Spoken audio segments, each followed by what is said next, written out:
Good afternoon, everyone. Welcome to what I think is going to be a very solid webinar on how to future-proof your business and mitigate risk. We have a very cool lineup for you today on how to do that, who are all serial entrepreneurs who have been through the highs and lows before. James, let's start with you. Give everybody a 30-second intro. Yeah, so glad to be here and talk to all these great people about fundraising. We kind of put some of that into action by taking those funds and making them work. Prior to setting up my company, I sold an MBO company through MBO, and then also a 500 million acquisition as well 4 years ago. So yeah, really help. Glad to be here and help people create more revenue for their companies. Now, Simon, would you like to meet everyone for the first time? Sure. Hi, everyone. My name is Simon Squibb. I'm a serial entrepreneur, which is a lovely way of explaining. I've built many startups. I've started 17 companies myself. I've invested in 67 startups. I left school at 15 with nothing, and I retired at 40. I now spend my days figuring out how I can help 1 million people start a business of their own. Francois? Hi guys, I'm the French guy in the group and the old man in the group. I'm over 50, which in this age means a dinosaur. I've been through recessions starting in 2000, so I think hopefully I'll be relevant to today's conversation. I have two small businesses. One is South London's largest tech workspace called Tomorrow, where we house and develop early stage tech companies. And the second one is Fundraising Bootcamp, where we teach CEOs of scale-ups how to fundraise properly, document, prepare, and then close their round quickly. I've been in 8 technology companies, nowhere near the 17. So, and I have had pretty much every single scenario, from a startup to a NASDAQ IPO to a bankruptcy, pretty much everything in between. So I think I'm a safe pair of hands knowing when it goes right and when you think it's going right, but it's going really wrong. And finally, Anthony Rowe, it's over to you. So hey, I'm Anthony. I'm founder and CEO at SeedLegals. I've used to head up iPlayer, built a company, sold it, built a company, sold it, invested in a few, totally forgot that like 30 years ago, I was involved in a company that IPO'd on Amex in New York. I put that as a distant and probably bad memory and a lesson to never IPO. It's a disaster.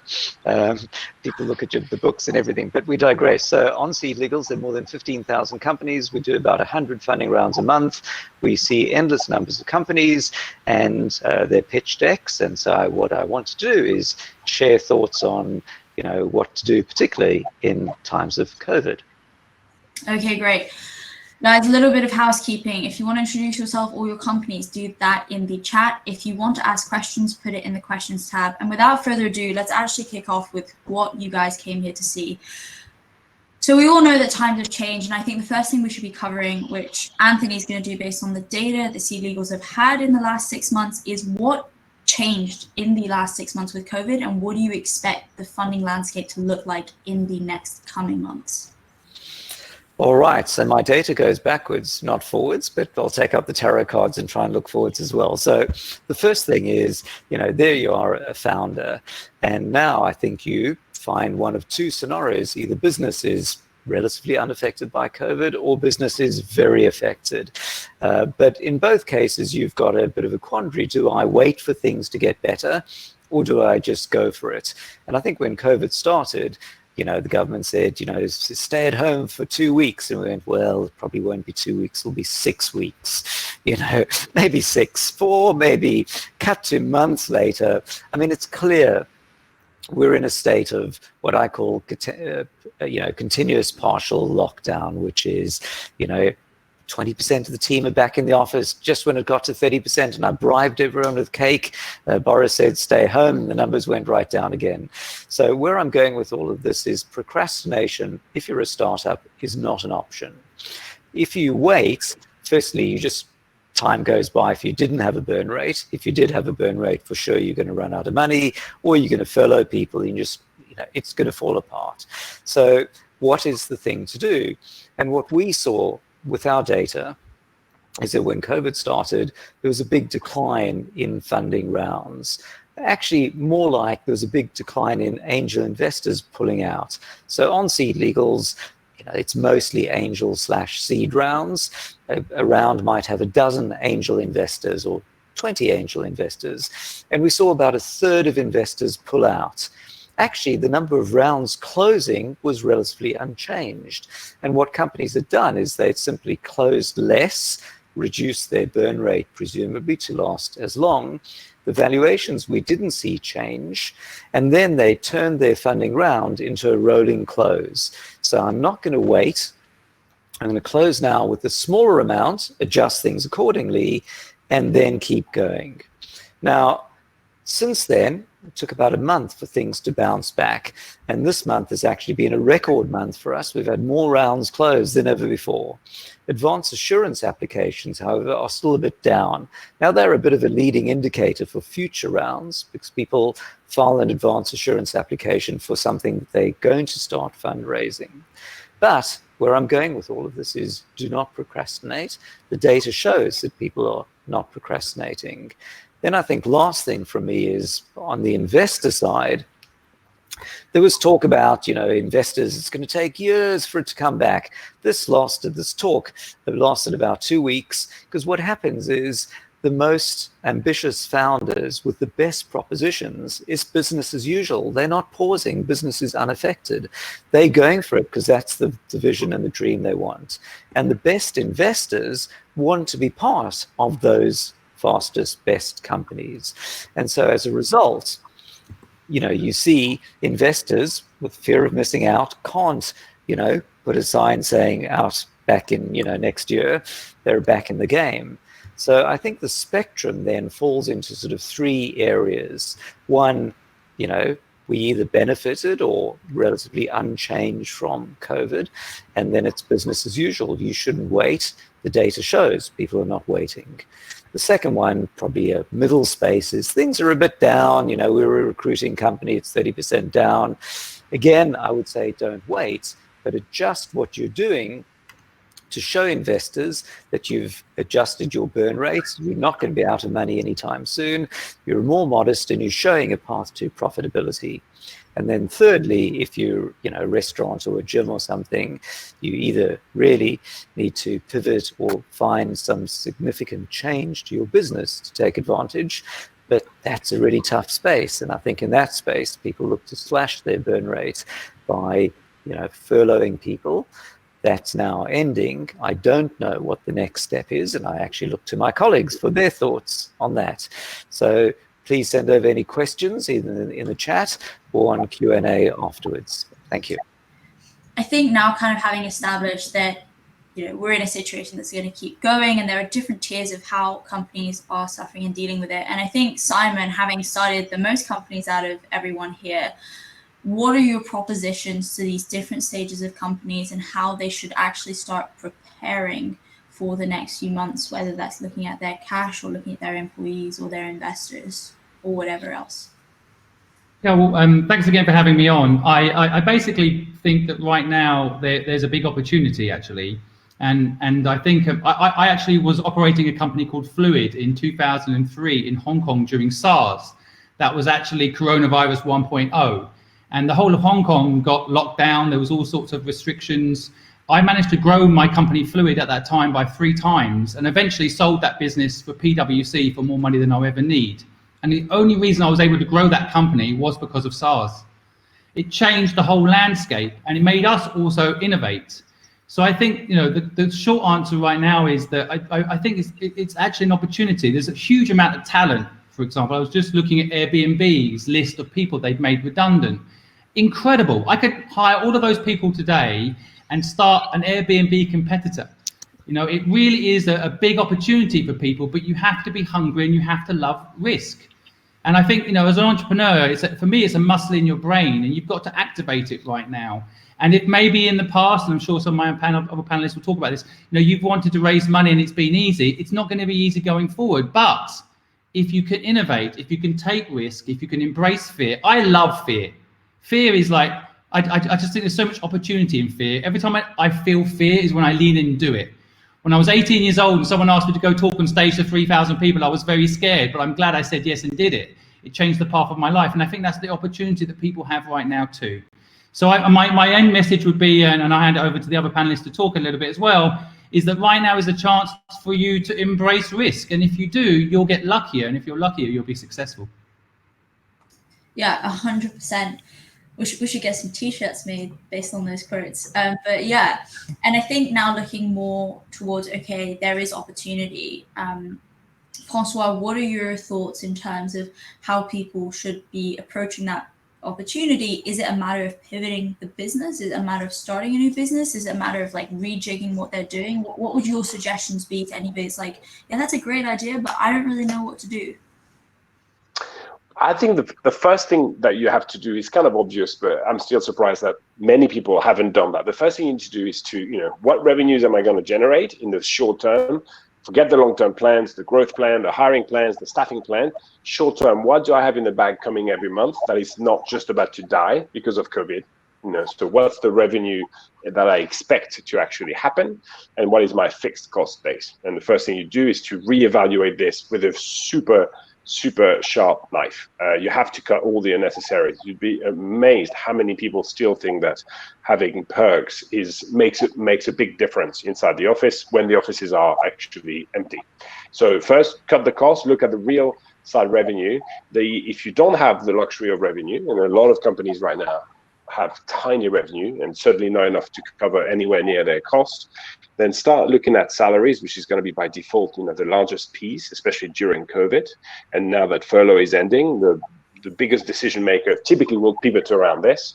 And talk to your staff. I've seen many examples now, over just short of 10 in the 6 months, of companies that had a very open session with all of their staff to say, we can either shut down or we can fire everyone, or we can all of us get together. You're obviously going to be compensated in shares and options. I don't want to go into the mechanics now, but basically become a shareholder and have an open session where everybody says, this is what I need to live and survive on. So it's no longer an ego trip for how much money you make, where the salary breakdown is. It's whether those who want to stay and build it take a massive hit in cash, get compensated for their effort and their belief, and massively reduce the salary, which is the biggest burn rate. But, these are the two things that you have. One, you have revenue, start focusing on this, and I'll explain now. You don't have revenue, start focusing on the cost. Biggest cost is a salary. See what your employees want to do, and many are really surprised by how much employees love the companies and the open mentality, the openness of the management, and therefore take a massive cut. If they don't have revenue, if you have a revenue, the best form of funding, as always, is revenue and cash. So go back to your clients. They're not going to be exactly surprised. If they like your product, they're certainly not going to want you to go down or stop services. So prepay is your friend. There are plenty of software companies that I don't know why today insist on doing these yearly plans and these upfront cash plans, which actually makes it very difficult for a sale to close. Switch this back into unit economics, which is what you're going to have to show your investors anyway, or your loan provider. Unit economics are your friend. Bring a 12-month contract into 12 monthly contracts. So suddenly your customers can actually pay 1 month immediately instead of maybe a year in 3 or 4 months. You don't have 3 or 4 months, and you certainly don't have 3 or 4 months worth of sales. Focus on the short term, make it in a small unit that's easy to buy, and then live month by month. I'm taking the extreme cases, by the way, just to be clear. There's plenty of different types of companies with revenue profiles. One, ask your customers to prepay, get them a deal to pay you a year ahead, or make it a very small chunk that they can afford to pay very quickly, and that's good for cash flow. I wasn't sure whether, Simon, you had anything to add or not. I wasn't sure. No, I was just putting it on mute because my dog was barking. I do apologize. You just said. He should make an appearance. So I think people would want to know, well, Francois, that's great. Yeah, we should, try and alter the contracts with our employees, but it's always a lot harder than that. You have to think about, do they have options? Do you want to implement a contract variation agreement? And on that point, Anthony, what would you say are the different options people could do in terms of exchanging equity for pay, or actually altering their contract for a longer term period when furlough does come to an end? Okay, it's a great question. Before I answer that, I'm going to pick up on the last point, which is about, burn rate and so on. So I come from, I guess, the school of, raise big, spend big. And in previous startups, I raised lots of money and then built a big team. But the problem is when you don't have revenue, life becomes very difficult. You just see the bank balance going down, you see funding landscape harder, people competing for investment, and life is difficult. But, thanks to my business partner now at SeedLegals, which is Laura, ironically an ex-VC and serial angel investor. He invested in Grey's, Last Minute, Secret Escapes, and others. His take is your best way is to not have to raise investment. So from right at the beginning of SeedLegals, when we were funding it ourselves personally, our pact was that we would have at most a particular burn rate. And as the company grew and revenues increased, we would hire people, but we would never exceed the burn rate that gave us 18 months cash in the bank. And as a result, when COVID hit and we were wondering, would everyone stop fundraising? Would I have everyone's bills to pay? Would we have to furlough people? We have the same amount of money in the bank now as our Series A year and a half ago. So we've been cash flow break even. So it's just so much less stressful when you haven't gone insane and your burn rate, you're matching your revenues and your expenses. So if things do go wrong, you're not as fragile a space as otherwise. So now, if you do find, of course, if you don't have revenue, if you're pre-revenue, then that's going to be tougher. And this then comes to your question, which is about salary sacrifice and so on. So can you give people equity in lieu of cash? Obviously, their landlord still expects cash for rental, so you can't go, here's some share options in SeedLegals, please.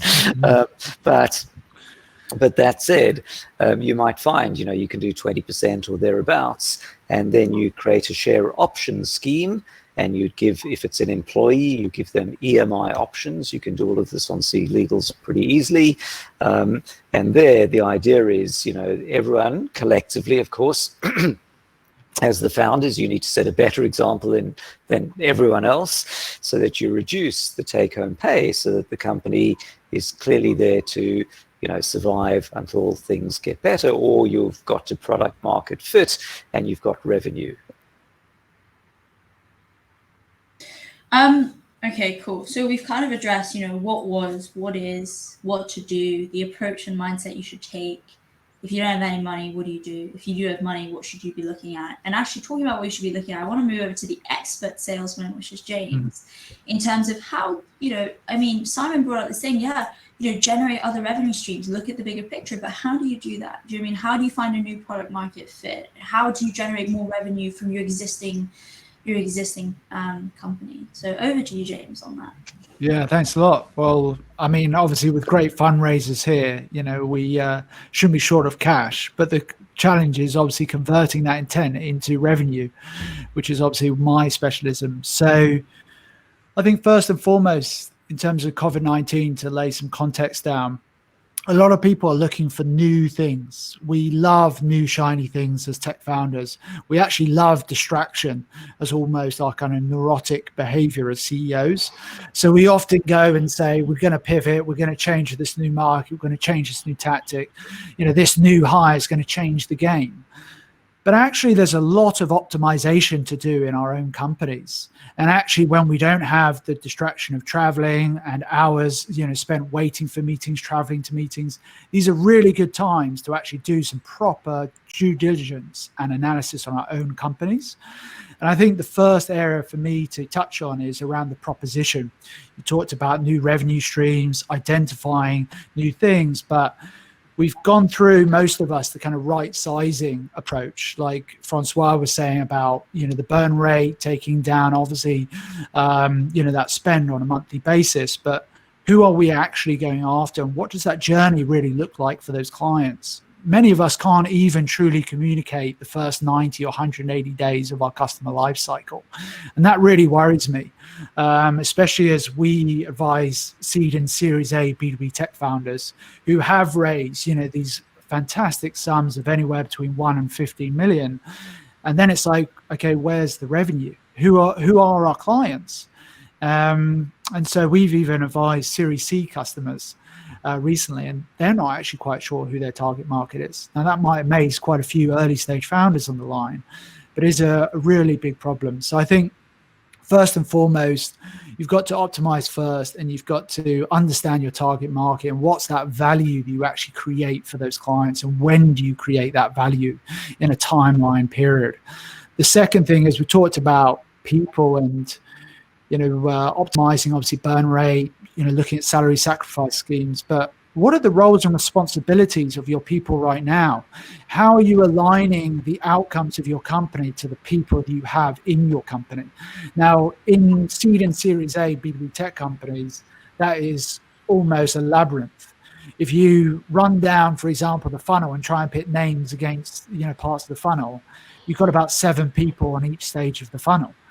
And so it's like these cliche phrases that come out with things like everybody sells at our company. Well, they don't, unfortunately. Not everyone sells at your company. Maybe everyone refers at your company and puts a good word out into the market, but not everyone sells. So that's the second thing for me. I think people is a really important point. Have you made the most of your people right now? Do they even know what progression looks like in the company? When we look at 2021, do they know what the next role looks like? Do they know what good looks like? Have you given them tools, the technologies, the environment, the direction? I think in this time we interviewed 50 founders in the first 30 days of COVID-19, and there was a real lack of clarity and certainty amongst leaders as to what to do. And that really makes your people very nervous about what's to happen next. And the better you can give them definition and clarity, the more they will perform and obviously generate revenue for your company. And then the third thing is my pet hate as well, which is around process and looking at how you combine the various realms of your company. So to pick a couple, marketing, sales, product, and customer success. Are all of those departments truly linked together? If I'm in product, can I see what happens in sales and how that comes to me? Can I see that client journey? Do I understand that client journey? Do I understand the handover points and the expectations of each of those journey points? We talked about marketing channels recently with a Series A company. They talked about 9 different marketing channels. Do 9 of those channels link together? Does your PPC link to your SEO link to your email? Does your email link to your outbound outreach? Do all these things kind of pollinate and compound your momentum as a company? Or are you just seeing them as little siloed chunks of your company?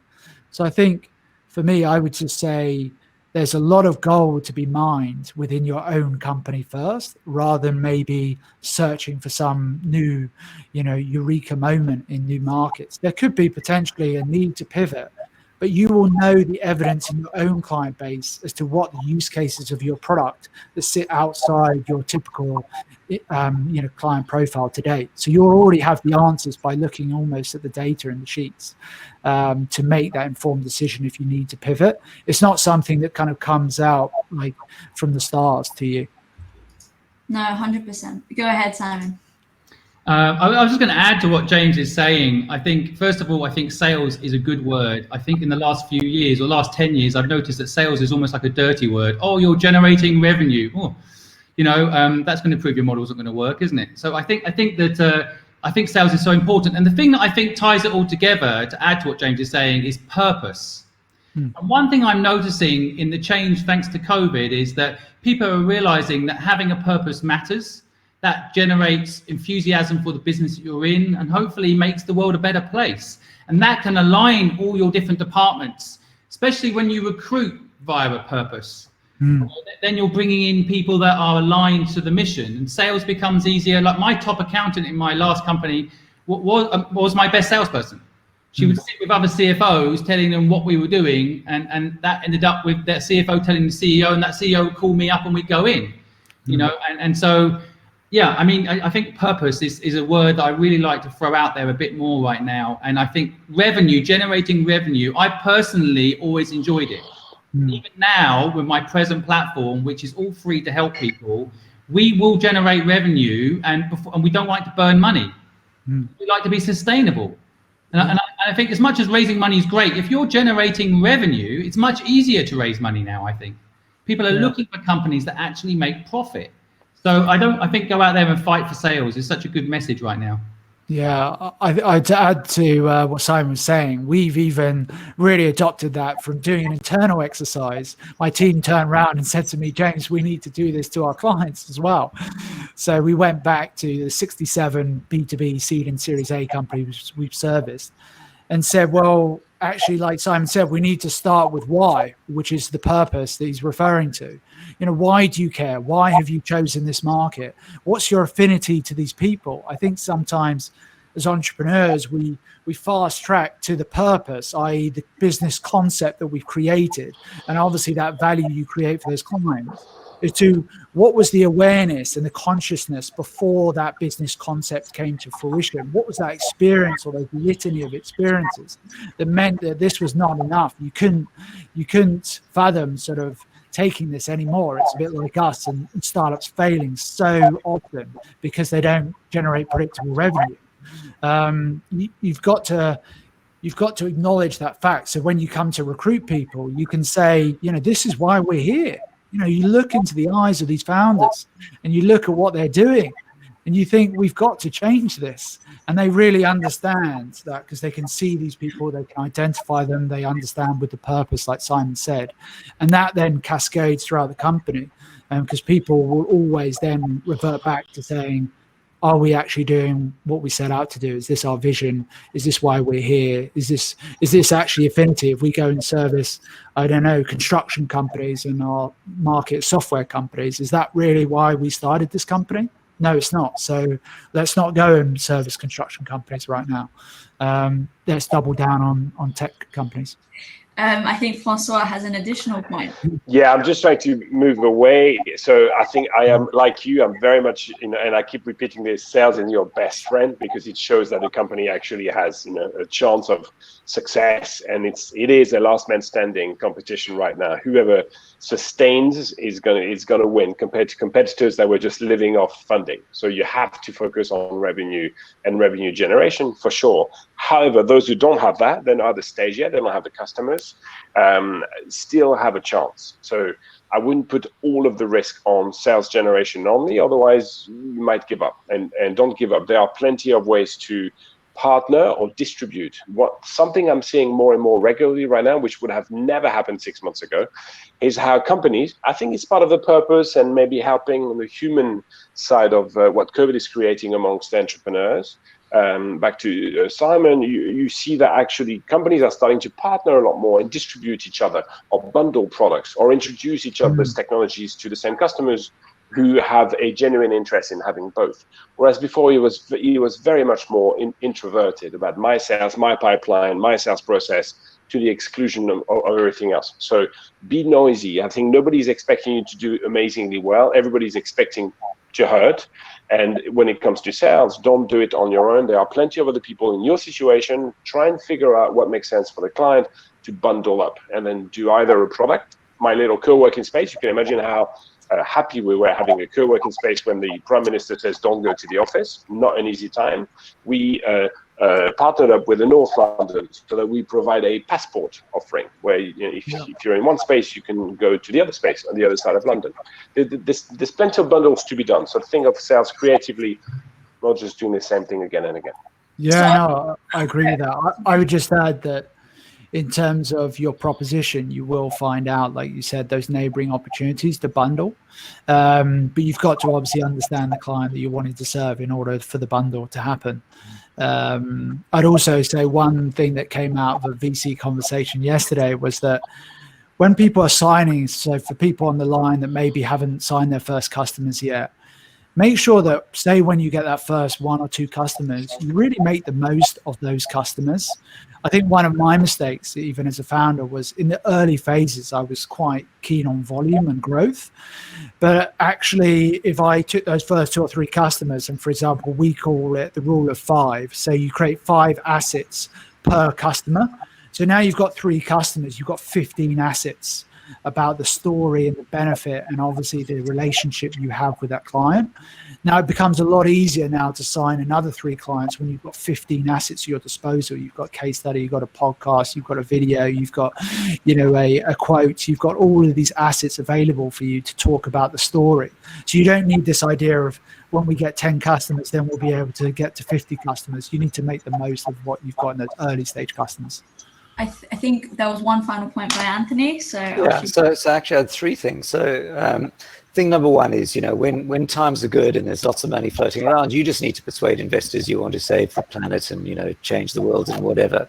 But now you've got a separate problem. You need to show them that you're laser focused and better than others at leveraging, you know, when times are bad, pivoting to take advantage to the extent you were doing something, you can now do something a little different. My favorite example is SeedLegals customer, which was charged up, that does mobile phone charging stations, that they were going to go at tube stations everywhere. They pivoted to, you know, hand sanitizers, and they went from almost running out of money, as I understand, to like £1 million per month or per week in revenue, something insane within weeks as they switched. So that's like the high point. So you want to, thing 1 is all about generating a lot more noise so that people see you amongst the others and they pick you as an investor amongst others. Thing 2, to pick up on Simon's point on purpose. So I think purpose, there are 2 parts here. One of them is with your team to make it clear your business purpose, why you are going to get up in the morning and travel to your computer at the desk and get on a Zoom call and be motivated. But I think separately, Simon, what I'm seeing is that on SeedLegals, there seems to be a growing number of companies introducing a social purpose into their company articles. And I wanted your thoughts on that, because to me, that's a double-edged sword. So, you know, you can easily have a purpose within your team. Hey, team, our goal is to do X. But you can go further and you can build into the company's articles that the company will only do things that are carbon neutral or will not return funds back to the founders or to shareholders and will plow them back into the business. The question is, at some point, they either make you less investable overall because you're just telling investors, hey guys, we're not planning to make money, and for the investor that's a problem, or you're filtering to the set of investors who are interested in that. I should add, by the way, if you do your funding round on SeedLegals, we have a one-click option to be a social enterprise UK, B corporation, not-for-profit or others. Simon, what are your thoughts, if you've seen, or others, on people building these social purposes into their articles and so on? I'm a big fan of it. I always think that if you are very clear what your moral code is as a person, then you open a company and you put that moral code into the company. Of course, you need to make it a legal structure, what your moral code is, the way you're explaining it. But I think it then leads to being very clear what you are. And then, yes, there'll be some investors that aren't interested, but there'll be the ones that are will be really interested.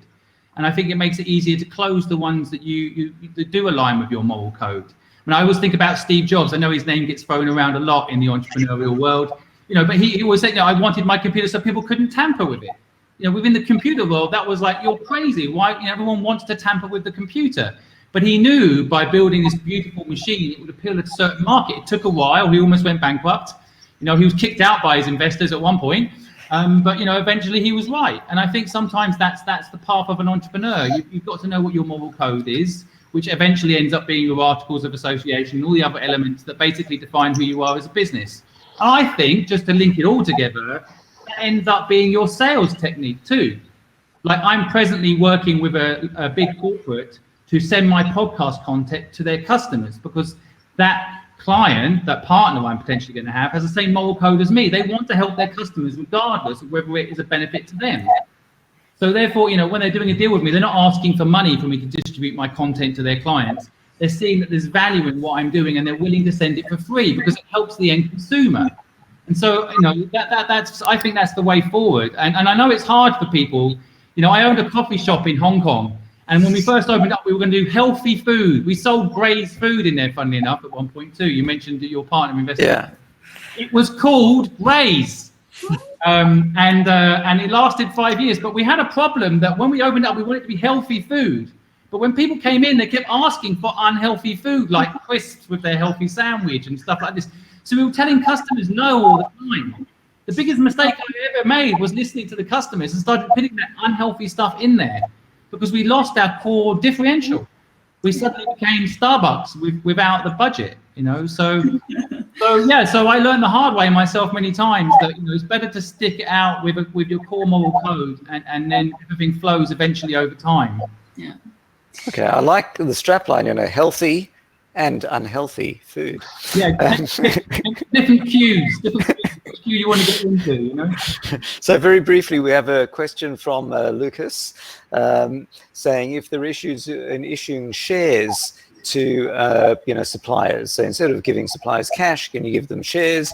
The answer is yes, you can. You might think about share options instead of shares, because you need various permissions to create shares, and share options, if you have an option pool, is much easier. But the key thing to remember is that in the same way you don't give a person cash for the entire project up front, you give it according to a set of milestones and deliverables.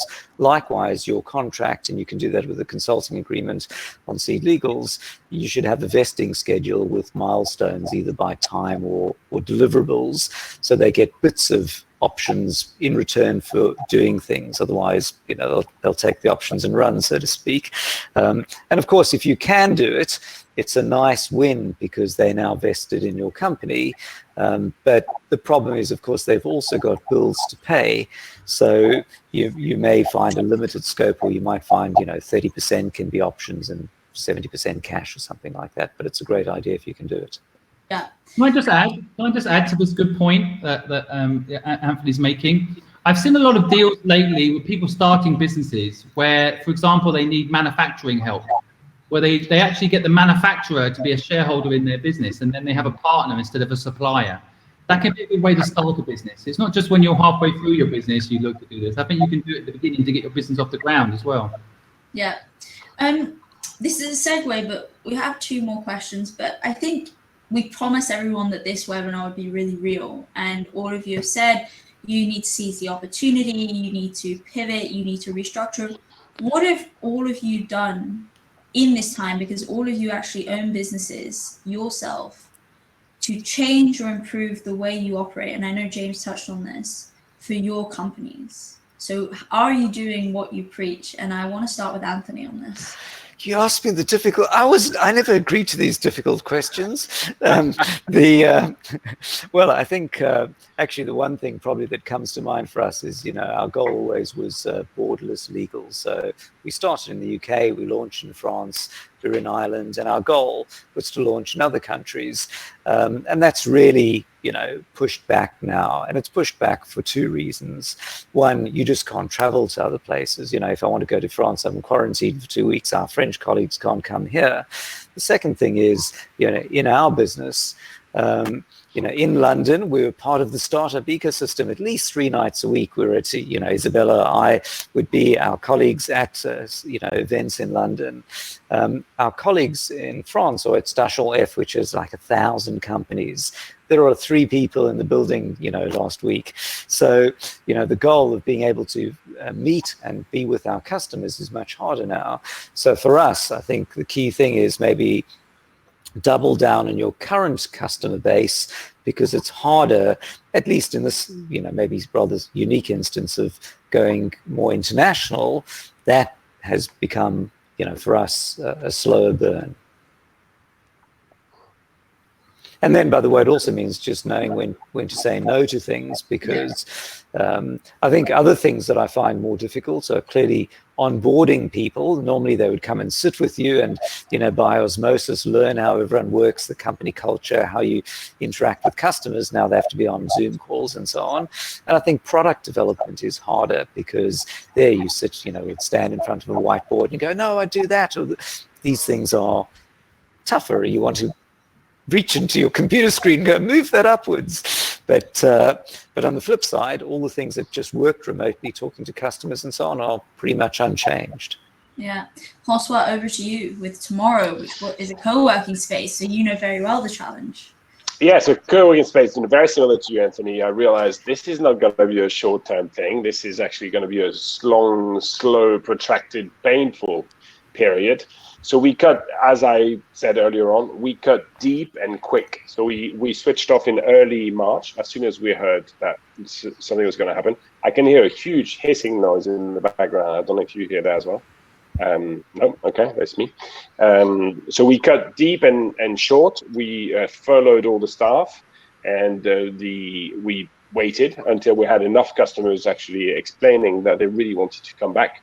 It was now safe, and we reopened in August, which was again way early compared to some other spaces. And we have cut back some of the products that were not that profitable, which included one of our cafe offering. We had a lot of fresh food, perishables, and a big team producing fresh food every day, which we have let go. We just serve coffee and cakes for now. So we're rebuilding very slowly based on the revenues. Back to the same thing I explained, make sure that you have a revenue stream that you can rely on, and then build accordingly.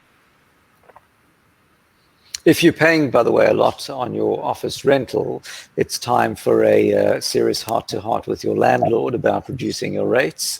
And you may find by doing some shopping around that, you can find other space for maybe 30% less, and maybe you can arrange a 30% rent reduction, which of course is not insignificant in your monthly expenditures. No. James, it's our biggest fixed cost. Yeah. Yeah, I mean, I think we're probably in the worst camp in terms of consultancies that don't drink their own champagne. And I think there's about a 95% hit rate of consultancies that don't, take their own advice. So yeah, I mean, for me, weirdly enough, I was really keen on this because I came from a background of implementing CRMs and HR systems into big corporates. And I was amazed by those companies that used to implement those technical software into companies, but didn't actually use the software themselves. So you had like Salesforce implementation partners that didn't use Salesforce in their own company. And I was like, that doesn't seem a good value match to me. So I think in terms of what changes have we made, I think firstly, we realized that there was a gap between our online and offline presence. And so when we looked at our collateral, for example, to our online presence, there was a real gap and delta there. So we have strengthened our proposition. We've clarified that. We've just released actually Friday just past, an improved website as well to match those areas that we felt that were missing. So that's the first point. The second one around people, we made some changes on the people side. We did also expand the team by another 3 people in the first 3 months of COVID. So it was actually a really good time for us, and those people are ramped up and performing now. One of the key hires was also a head of marketing, because we realized that there was a real gap in terms of kind of keeping the bolts tight. There's lots of things you do concurrently, and actually there's a point of you've kind of got to keep everything moving and maturing at the same rate rather than sort of cars racing ahead of each other, which causes obviously lots of friction and gaps in your business.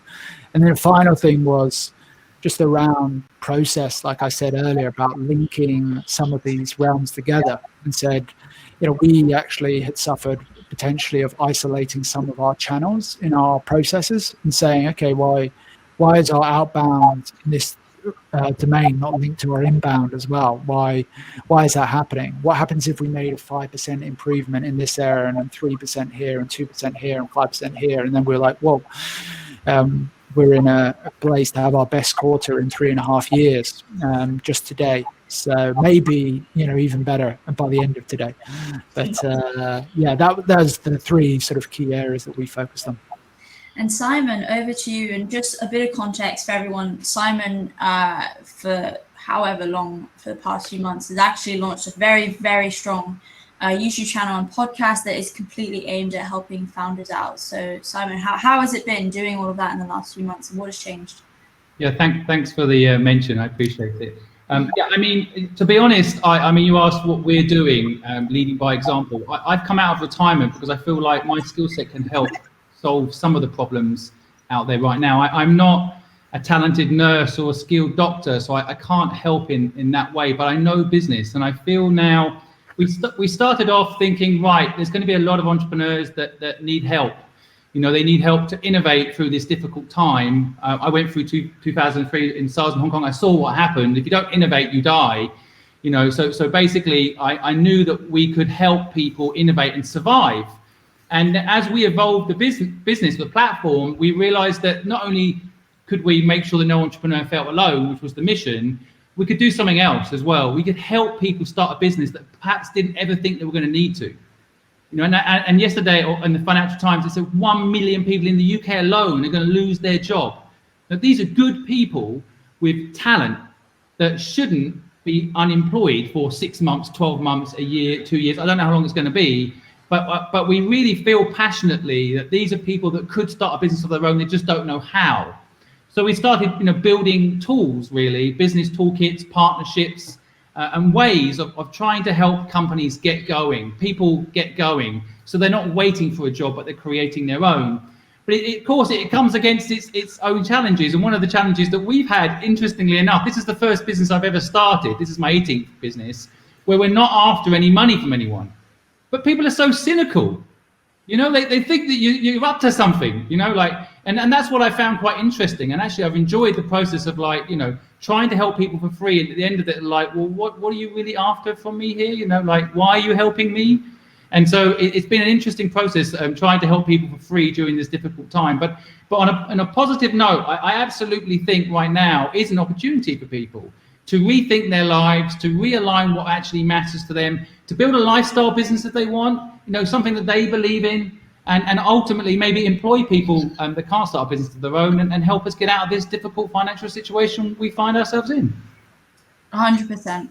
I think you should explain to people you want to use their data and they are the products, and then they'll believe you. Why? Yeah, well, that's an old line. If it's free, then you're the product. But at the end of the day, it's Facebook is still struggling with that one, aren't they? Yeah. But great documentary on Netflix. Well-known fact, you can't. I'm sure even with the co-working space, you could easily sell people's data, right? Even if you're charging them for the seat, you could still sell the data. But I think really these days that there are people out there. What I've noticed, there are people right now coming out of the woodwork that are willing to help for free, and I see it in, for example, the NHS volunteers. 500,000 people in the UK that volunteered to help the NHS with no expectation in return. And I like to see that happen more. And I think people should open their mind up that there are people out there that are willing to help them and don't expect anything in return. 100%. Now, unfortunately, to move on to the slightly more difficult and cynical part, which I think Francois and Anthony, and if any of you guys want to say anything, which is, okay, you haven't been able to generate revenue from your customers, or maybe that's not the business model you operate. What if you do need to bring in investment, whether from existing investors or new investors? What are the best tools available to do that? Are there government loans you can use? How should you be talking to them? The whole kind of investor approach. Whichever of you want to go first, please do, because it's a tough question. I'll hop in first if you like, Francois. Sure, go ahead. So, there are a whole range of options available. So let's, Sherlock Holmes style, get rid of the ones that won't work, and whatever you're left with must be the one. So firstly, you can go to your local bank, who probably won't lend you money because you don't have a sustainable business that is, for banks. That's why equity investment exists. If you're, selling cheese, you'd borrow money from NatWest and buy some more cheese and sell it and give them back, their 8% annual interest, but that doesn't work. So that's no good. Then you can try C-bills or some of the other government ones, but they're not targeted startups, so those won't work. You can get £50,000 or something from BBLS or something, which is great, but that only goes so far.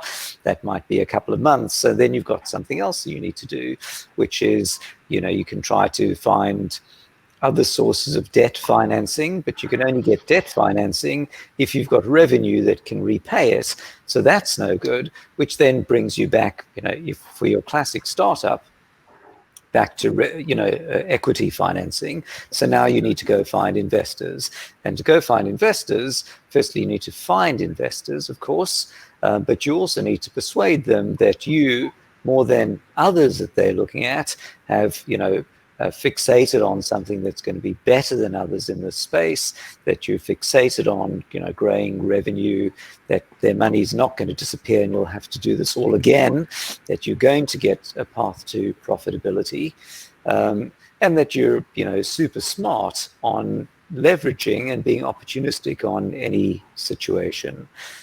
So, coincidentally or not, I'm in the equity enablement business, but I think for most startups, that really is the option. I think one last thing is that, of course, there are things like Innovate UK and others where you can get funding, grant funding. Grant funding is great because it's, you're not diluted by it. The problem is these are heavily oversubscribed and you can easily wait months. 6 months can go by while you wait for Innovate UK to get back to you, with a 20% or whatever success rate.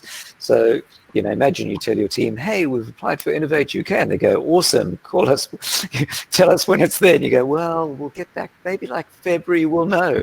But no, procrastination is death. So it can be something you do on the side, but you have to have, your plan A that sees you reliably getting to the next step.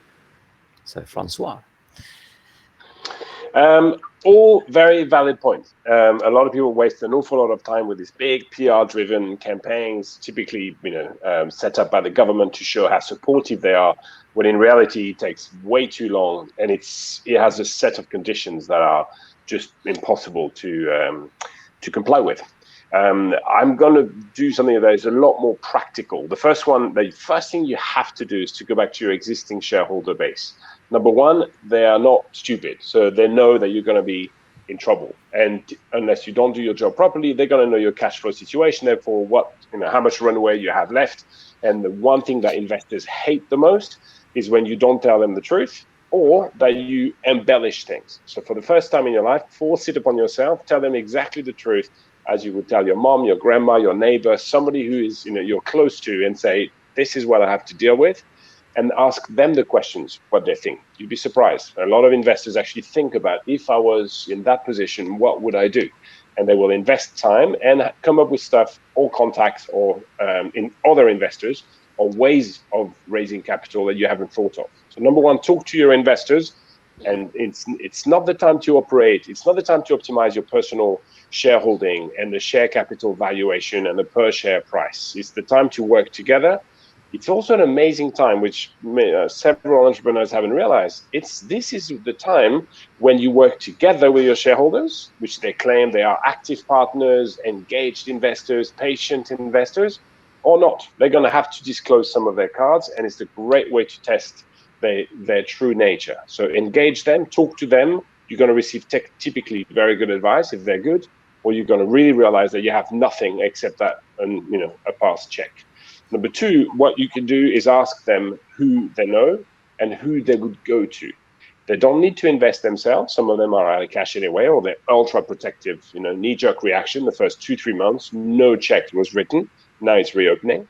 And ask them whether they would secure a loan. So don't ask them for cash, just ask them for security. New incoming investors are typically going to want to see either the existing shareholders put more, and if they can't, kind of secure that if it goes bust, they have some real skin in the game.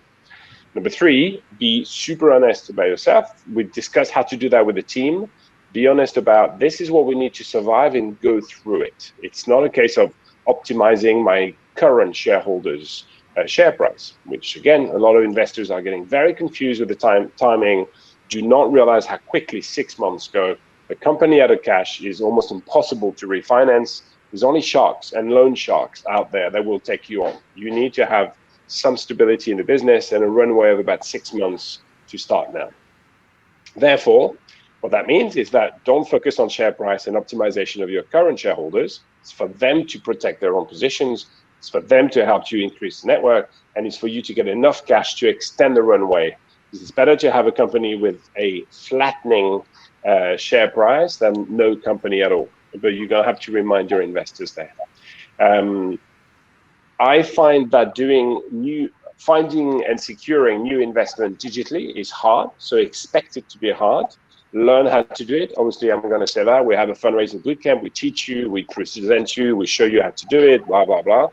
Plenty of other service providers can help you, but don't think that you're ready, because most likely, so far, 100% of the cases are not ready. They think that their little 12-page decks is enough, that we're going to be able to talk about it. Just put me in front of 100 investors, and I'm sure I'll be able to close one, and all of them fail. So 90% preparation, 10% inspiration, as they say, and the preparation is critical, because again, it will force you to crystallize where you're at, stop the BS, and tell people this is what we actually need, this is how we're going to spend it, this is what I've done to make sure that we survive COVID, not just more capital, more cash into a hole. And number 3, this is the reward. And that points me at the last item I want to talk to, which is the reward. The reward has to work both ways. We've discussed how you reward your employees for loyalty, and you have to reward them handsomely, because they are the engine of your company in the end. You have to reward the past investors who support you in these difficult times, either with interim cash or helping you get the further funding. And you have to reward investors coming in now with something that is actually going to be very advantageous if it works out according to the plan that you've laid down. So don't optimize. Right now, it's not a time for optimizing share value. It's a time of optimizing cash. I think we've heard this from everybody. Cash is king right now. Make sure that you have a runway. Why? Because you're going to need to show that you have executed against the plan that you are pitching now. So raise for long enough. 18 months is normally a good target. So I think we're going to kind of get to about 4 or 5, but just for those who are interested, before we move on to, I think, which is the most important question, which I say for last, would anybody like to elaborate on the fact that there isn't just one way to raise money? It's not necessarily a large boom and bust cycle where you can only get in cash at once and get all your investors in a room. Like, would anybody like to elaborate on the fact that we're now in an era of like agile funding, that you can raise ahead, you can raise after, you can get in cash now? Simon, would you like to start off on that? Yeah. I mean, I've been involved in every type of raising money there is. And, you know, I've just recently seen, for example, 2 things that weren't mentioned. I agree with everything was just explained, by the way, very useful advice. The 2 things I would probably add is that you'd be surprised by adding a member of your team, that person could in fact also invest in you. So of course it depends on your size and their situation. But I know, for example, one company where they wanted to hire a very senior person who they could never afford. That senior person just got laid off, but they've actually got lots of money. And they then invested in the business and took up that senior role. And so as crazy as it sounds, I see it happen. So, you know, there's weird ways that you can raise money if you hustle enough. I still think hustle is a positive word. It seems to be also a negative one for some people. But I think hustling... Definitely positive. Never a better word. I tell you, in Hong Kong, where I lived for 20 years, using the word hustle was sometimes seen as, oh, you're not doing it straight, you're hustling. So I'm always careful with the word. But I do think, you know, you can hire people right now and get investment at the same time. Tick 2 boxes at once. I do think crowdfunding, again, I know that's also sometimes a dirty word, but, you know, crowdfunding, if you've got a business you want to start, you can crowdfund that product-based business, not even giving away equity in the early days, and get the money you need to start that business, which I think, you know, I don't want to overlook crowdfunding. I still think it has a huge amount of value. And then, you know, we've said it already, but I reiterate again, revenue. You know, like I'm permanently introducing companies I've invested in, and now the people I'm helping for free. And by the way, I'm free, so I'm the product. But the Visa relationship I've got, for example, I'm introducing to companies, and Visa can generate revenue for these businesses and get them clients. You know, so if you can get a big deal done with a big brand, for example, that can often, for these startups, tick 2 boxes. It gets you clients and can generate you revenue, which means you don't need an investor. You know, so I think going back to basics right now is a really smart way to look at it. And those are 3 things I'd add to what was already said. Okay, great. And I think the last question, so everyone can get on with their day. Bit of a... Can I interrupt? I think it's a very good question that agile funding, forget about the big rounds. When I mentioned 19 months, it doesn't mean that you have to do 1 round and either we raise the whole capital or go bust. What you see now is more and more people pushing and kicking the ball down the field with smaller rounds. Anthony will be the best place to explain that, but it is actually exactly what you need to look at today. Smaller rounds, less exposure, quicker to close, way easier on the cap table, as long as it's managed, you know, by a cap table management that actually works. Yeah, so thank you for the plug there. So, I mean, once upon a time, funding rounds were these 12 to 18-month go big or go bust, because it took so long to find investors. It was so expensive to do all the legals. But then at SeedLegals, we started finding people calling us going, I'm looking to raise 300K, but I've got 200 lined up. What should I do next? Do I wait or do I close now? And so we created the rolling close round, and then we added Seed Fast to raise ahead of the round. And now there's more investment closed out of round than in round. And I love it. On Saturday morning when I got to my computer, there was £300,000 closed on the platform with about 8 different Seed Fasts or round top-ups. So there were founders working on the weekend, raising ahead and topping up.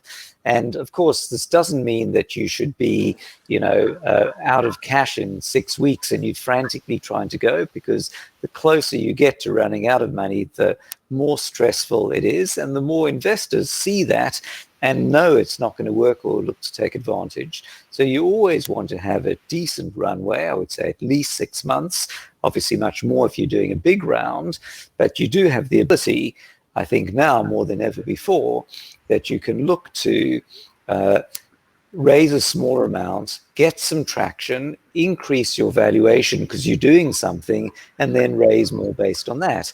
If you wanted to raise £300,000 based on a slide deck, you're going to get, an endless number of comeback laters. Love what you're doing. You guys are awesome. Come back when you got traction. Try to get 20K from some investors with an advanced subscription agreement, Seed Fast, or loan, promissory, whatever it might be, then that can help you get the design done, the prototype made, get it in the App Store, whatever it might be, and then you're in a much better position to get to the next step. And I think that is, since it's much harder perhaps to get people to make a very big bet in uncertain times, right? When times are good, you go, yeah, great, we'll put hundreds of thousands, this is going to be awesome. Nobody knows. I mean, for me, my office rental, I've decided not to do one of several things and just on a 2-month rolling, termination, because I don't know if 0 people will be in the office or everyone will be in the office. If I were an investor, I'd probably be making smaller bets rather than bigger ones because of uncertainty. So how might you capitalize on that and structure your investment raising accordingly? And then moving to the final questions before we actually answer the Q&A, which is, obviously these are weird times and all of you have managed people before. What are the most important leadership qualities CEOs and founders can impart onto their team in these times to not, get people struggling even more in what is a hard situation? And James, why don't we start with you? And guys, if you can keep this to like 30 seconds, that would be great. Yeah, I think first and foremost, I think you've got to accept that we are not going back to the way we were working before. And it's now about how can we adapt to that. So I would say that really the leadership trait for me is about clarity and ultimately giving people certainty as to what's coming up. I think also you've got to take care of yourself and your team from a health perspective as well, often overlooked, especially in tech companies where sometimes we work crazy hours as founders, and we actually kind of need to lead by example and show our team what it's like to take care of yourself and not necessarily be on Slack at 9:26 on a Sunday.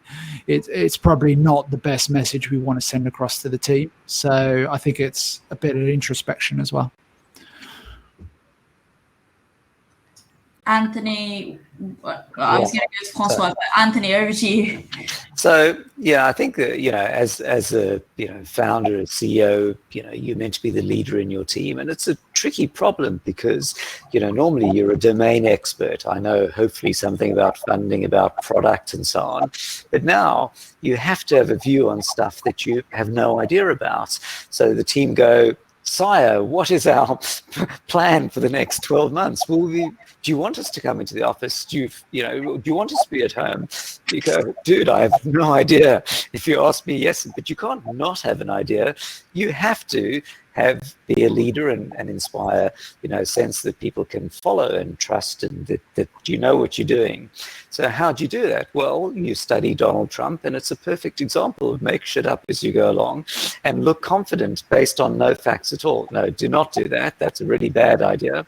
But you basically have to develop your own leadership skills and your own confidence, I guess, and of course not do it in isolation. You're going to discuss with your colleagues and confidants and co-founders about what you might do, and then I think try to find the right balance between team, this is the future, when you actually don't know, versus I have no idea, can somebody tell me what to do, which is no one's going to follow you.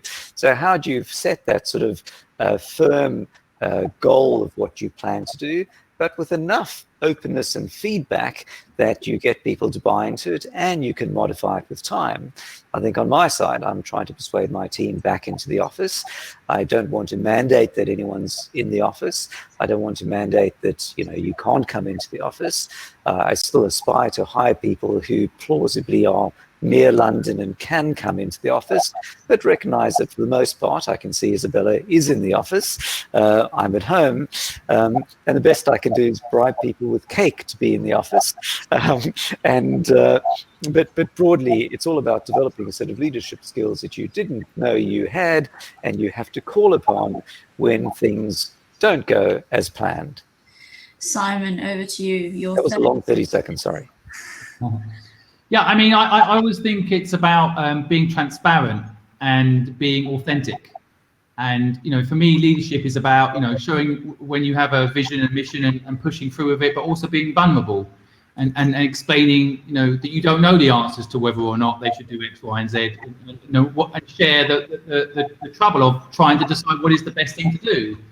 So I think, just transparency. I mean, I always go back to what I said earlier. What I've noticed in businesses that I've been involved in that have been successful there was a strong purpose behind that business. So having that conversation as to why it's important that people come into the office, not just that you want it, but, I'm sure Anthony's done this, why that's important, what the reasons are for these things. And it's not because we want you to get COVID, it's because, that's how we work together as a team, as a family. Imagine not seeing your family for 3 months, you'll disconnect from them, it doesn't matter. So anyway, I think that's my ultimate message would be, especially for people's mental health, don't hold it all in.